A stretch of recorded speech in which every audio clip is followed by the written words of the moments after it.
तो दुनिया में नहीं है, मगर उन्होंने मुझे शिक्षण दिया, उन्होंने मुझे आशीर्वाद दिया और जिनकी वजह से आज मैं यहाँ इस मुकाम पर खड़ा हूँ। आज जो कुछ भी मेरे पास है इन सब चीजों के लिए जो सबसे बड़ी वजह है वो है आदरणीय पीके दिमाग में मेरे अप्लाई। हालांकि जब मेरे अप्लाई ने मुझे आशीर्वाद दिया तब मुझे आशीर्वाद की ताकत समझ में नहीं आई थी। तब इसलिए ये थी कि मैंने ज्वाइनिंग तो के दबाव में कर लिया, मगर मैं मीटिंग में नहीं आता था। आप जैसे मीटिंग आए हैं ना, आप जैसे कहीं आए होंगे, कहीं लोग लाया गया होगा, कहीं आए होंगे और कहीं लोगों को लाया गया होगा अपने दोस्ती का वास्ता देकर, भाईचारे का वास्ता देकर के, है ना, घर से उठा करके, हाईजेक करके, किडनैप करके लाया गया होगा। तो मुझे भी ऐसे ही बार बार बोलते थे कि मैं मीटिंग में गया था, लेकिन मैं आगे तक कर नहीं रहा था। तो जब मैं नहीं कर रहा था तो मैं उससे बचने की कोशिश कर रहा था। तो जब भी आते थे तो मुझे लगता था यार पीछे पड़ रहे हैं। उनका जब भी फोन आता था तो बड़ा गुस्सा आता था। वो मिलने के मुझसे आते थे, मैंने आपसे शुरू कर दिया। जब मीटिंग में आने के बाद मेरा मीटिंग ये हुआ, मैंने आपसे शुरू कर दिया, तो भी मेरे घर वालों का मीटिंग ये नहीं था। तो मेरी मम्मी बिल्कुल खिलाफ थी कि मुझे आज नहीं करना है। तो मेरे अप्लाई के जवाब में मुझसे मिलने के आते थे और मम्मी बाहर से बोलती थी कि सभी घर पे नहीं है, जबकि मैं घर के अंदर होता था। तो मम्मी बोलती थी कि सभी घर पे नहीं है। तो मेरी मम्मी को लगता था ये मेरे बेटे को फंसा देंगे, बेटा ये ऐसे तैसे करके ठीक ठाक लाइन पे आया है, घर की परिस्थिति बुरी है, सर्दी है, ये ठीक तो बड़े काम में फंसा रहे हैं, मेरा बेटा ठीक कर जाएगा।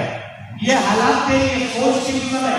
और आज की स्थिति ऐसी है कि मेरे अप्लाई जब थे दुनिया में, अगर हमारे घर में आ जाते थे तो ऐसा लगता था भगवान आ गए हैं।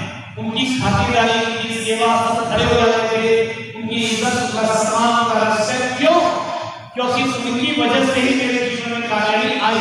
तो ये मान के चलिए कि आज जिन लोगों को आप रास्ते में ला रहे हैं, आज वो आपसे दूर भागने की कोशिश हो सकता है कर रहे होंगे, आज आप मीटिंग में आने के लिए बोलते होंगे तो कई लोग मना करते होंगे, आज कई लोग मीटिंग में मजबूरी में आते होंगे, मनी मन में आपको चार गालियां सुनाते होंगे, आपके साथ बड़े रूखे तरीके से पेश आते होंगे।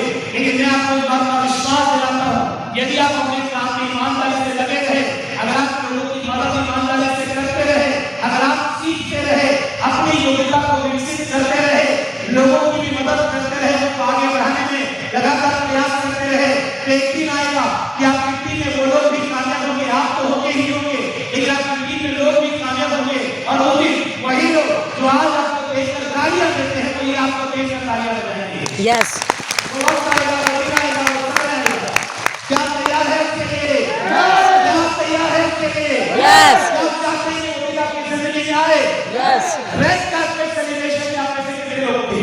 17 अगस्त को मैं एक बार चाहता हूँ कि साथियों के लिए एक बार खड़े होंगे, जिसके साथ रेड कार्पेट करेंगे, ये जो रेड कार्पेट करेंगे, 17 अगस्त को रेड कार्पेट करेंगे, जो रेड कार्पेट करेंगे। और मैं चाहता हूँ एक बार के लिए अब तक की सबसे खतरनाक वाले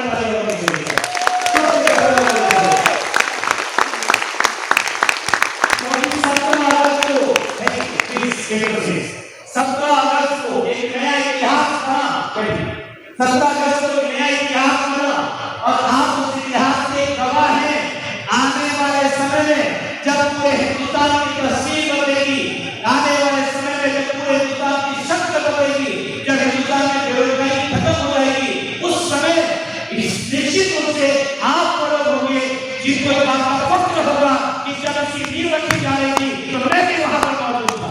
यस, हेलो, यस, तो रेड कार्पेट सेलिब्रेशन में कितने लोगों ने शंकर साहू का सम्मान होने देखा? शंकर साहू का, और कितने लोगों के रोंगटे खड़े हुए शंकर साहू का सम्मान देखकर? रोंगटे खड़े हुए। कितने लोग चाहते हैं कि मैं भी उस लेवल पे आऊंगा, मैं भी अपने परिवार को वही सम्मान दिलाऊंगा, कितने लोग चाहते हैं? तो एक बार हाथ बढ़ाइए, लोगों को ले बिल्कुल सही प्लेटफॉर्म पर है आप, बिल्कुल सही जगह पर है आप, क्योंकि आपने देखा होगा कि शंकर साहू जी को जिस अंदाज में सम्मानित किया गया टीम चैंपियन के रेड कार्पेट सेलिब्रेशन के मंच पे, वैसा सम्मान एक व्यक्ति को कब मिलता है? वैसा सम्मान एक व्यक्ति को कब मिलता है? वो बावजूद सीखता रहता है, बिना भटके, बिना रास्ता बदले, बिना दिशा बदले, एक डायरेक्शन में, एक फोकस में, एक दिशा में मेहनत के साथ बिना रुके जो चलता रहता है, एक दूसरा सम्मान पूरा हिंदुस्तान करता है। यस।